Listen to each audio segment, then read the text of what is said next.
ನೋಡಿ, ಅವರಿಗೆ ಯಾವ ರೀತಿ ನಾವು ಹೇಳಬೇಕು ಗೊತ್ತಾಗ್ತಿಲ್ಲ. ಭಾರತೀಯ ಜನತಾ ಪಾರ್ಟಿ ಅವರಿಗೆ ಅವರು ವಿರೋಧ ಪಕ್ಷದಲ್ಲಿ ಇದ್ಕೊಂಡು ಎಂಥ ವಿಚಾರದಲ್ಲಿ ಅವರು ಇವತ್ತು ಪ್ರತಿಭಟನೆಗಳನ್ನು ಮಾಡ್ತಾ ಇದ್ದಾರೆ ಅಂತ ಹೇಳಿದರೆ, ಇದರಲ್ಲಿ ನಾವು ಸರ್ಕಾರದ್ದು ಏನಿದೆ ಪಾತ್ರ ಅಂತ ಹೇಳಿ ನಾನು ಅವರಿಗೆ ಪ್ರಶ್ನೆ ಮಾಡಬೇಕಾಗ್ತದೆ. ಊರಿನಲ್ಲಿ ಘಟನೆ ನಡೆದಿದೆ, ದುರದೃಷ್ಟಕರ, ಇದು ನಡಿಬಾರ್ದಾಗಿತ್ತು. ಅಮಾನವೀಯ ಕೃತ್ಯವನ್ನು ಅವರು ಮಾಡಿದ್ದಾರೆ. ಊರಿನ ಜನ, ಒಂದು ವರ್ಗದ ಜನ, ಅದನ್ನು ಸರ್ಕಾರದ ಮೇಲೆ ಅವರು ದೂಷಣೆ ಮಾಡ್ತಕ್ಕಂಥದ್ದು ಸರಿಯಿಲ್ಲ. ಯಾಕೆಂದರೆ ನಾವು ಸರ್ಕಾರ ಇಂಥ ವಿಚಾರಗಳನ್ನು ಭಾಳ ಗಂಭೀರವಾಗಿ ಪರಿಗಣಿಸ್ತೇವೆ. ಘಟನೆ ನಡೆದಿದ್ದು ರಾತ್ರಿ ಸುಮಾರು 12:30 ಗಂಟೆ ಸಮಯದಲ್ಲಿ ನಡೆದಿದ್ದು. ಘಟನೆ ನಡೆದ ತಕ್ಷಣ ಅಲ್ಲಿನ ಊರಿನವರು ಪೊಲೀಸ್ಗೆ ಕರೆ ಮಾಡಿದ್ದಾರೆ, 112ಗೆ ಕರೆ ಮಾಡಿದ್ದಾರೆ, ಇಮಿಡಿಯೇಟ್ ರೆಸ್ಪಾನ್ಸ್ ಮಾಡಿದ್ದಾರೆ. Car garage network great, claim cover great, price wait वाह, प्राइस भी great. Tata AIG car insurance, trusted name, fantastic नाम.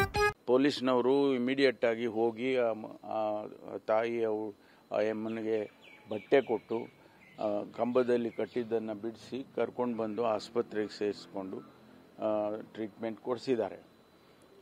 ಅದಾದಮೇಲೆ ಅವ್ರು ಯಾರು ಆ ಘಟನೆಗೆ ಅಮಾನವೀಯವಾದಂಥ ಕೃತ್ಯಗೆ ಕಾರಣಕರ್ತರಾಗಿದ್ದರು ಅವರನ್ನು ತತ್ಕ್ಷಣ ಅರೆಸ್ಟ್ ಮಾಡಿದ್ದಾರೆ. 7 ಜನನ ಅರೆಸ್ಟ್ ಮಾಡಿದ್ದಾರೆ.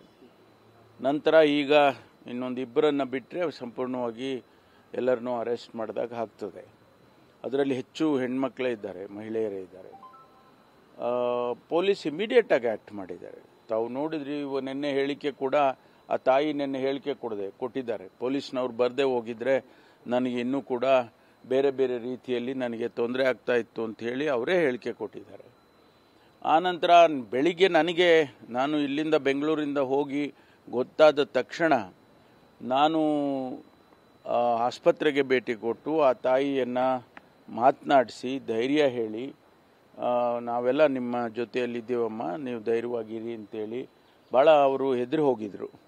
ಆ ಸಂದರ್ಭದಲ್ಲಿ ನಾನೇ ಖುದ್ದಾಗಿ ನಮ್ಮ ಪೊಲೀಸ್ ಅಧಿಕಾರಿಗಳು ಹೋಗಿ ಧೈರ್ಯ ಹೇಳಿ, ಆನಂತರ ಘಟನೆ ಆದ ಸ್ಥಳಕ್ಕೆ ನಾನು ಭೇಟಿ ಕೊಟ್ಟಿದ್ದೇನೆ. ಅವ್ರ ಮನೆ ಯಾವ ರೀತಿ ಅವರು ಮನೆಯೆಲ್ಲ ಹೊಡೆದಾಕಿ, ಹೆಂಚನ್ನೆಲ್ಲ ಹೊಡೆದಾಕಿ, ಆ ಪಾತ್ರೆ ಚಂಬು ಎಲ್ಲ ಬಿಸಾಕಿ ಅದನ್ನೆಲ್ಲ ಮಾಡಿದ್ದನ್ನು ನಾನು ಕಣ್ಣಾರೆ ನೋಡಿ, ಅಲ್ಲಿಂದ ಎಲ್ಲಿ ಕಂಬಕ್ಕೆ ಕಟ್ಟಿದ್ರು ಅಲ್ಲಿ ಹೋಗಿ ನೋಡಿ, ಆಮೇಲೆ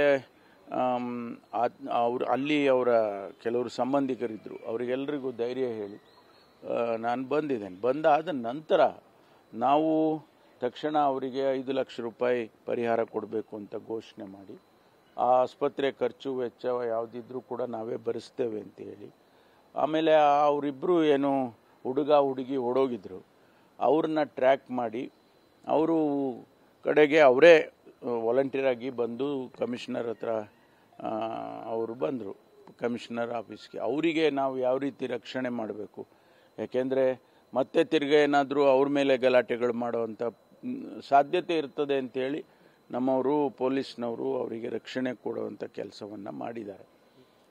ಇದನ್ನೆಲ್ಲ ಯಾರಿಗೆ ಬ್ಲೇಮ್ ಮಾಡಬೇಕು? ಭಾರತೀಯ ಜನತಾ ಪಾರ್ಟಿ ಯಾರಿಗೆ ದೂಷಣೆ ಮಾಡಬೇಕು?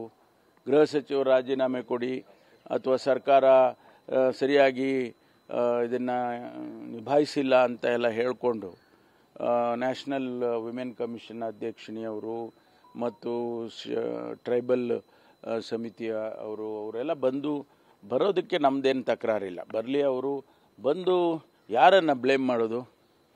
ಸಹಕಾರ ಕೊಡಬೇಕು. ಇನ್ನೂ ಹೆಚ್ಚಿನದಾಗಿ ಏನಾದರೂ ಅವರ ಕಮಿಷನ್ನಿಂದ ಅಥವಾ ಟ್ರೈಬಲ್ ಕಮಿಷನ್ನಿಂದ ಏನಾದರೂ ಸಹಾಯ ಇದ್ದಿದ್ರೆ ಮಾಡಬೇಕು.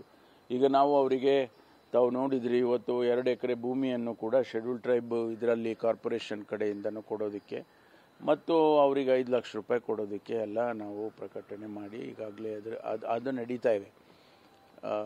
ಇಂಥ ಸಂದರ್ಭದಲ್ಲಿ ಲಾ ಆ್ಯಂಡ್ ಆರ್ಡರ್ ಫೇಲ್ಯೂರ್ ಆಗೋಯ್ತು ಹಾಗೆ ಅಂತ ಹೇಳಿದರೆ ಯಾವುದಾದ್ರೂ ಈ ಕಾರಣ ಇರಬೇಕಲ್ಲ. ಯಾರಾದರೂ ಒಂದು ವರ್ಗ ಅದಕ್ಕೆ ಕಾರಣೀಭೂತರಾಗಿದ್ದಾರೆ, ಅವರು ಸರ್ಕಾರ ನಿಭಾಯಿಸಲಿಲ್ಲ, ಪೊಲೀಸ್ ಇಲಾಖೆ ನಿಭಾಯಿಸಲಿಲ್ಲ ಅಂದರೆ ನಾನು ಅರ್ಥ ಮಾಡ್ಕೊಳ್ತೇನೆ.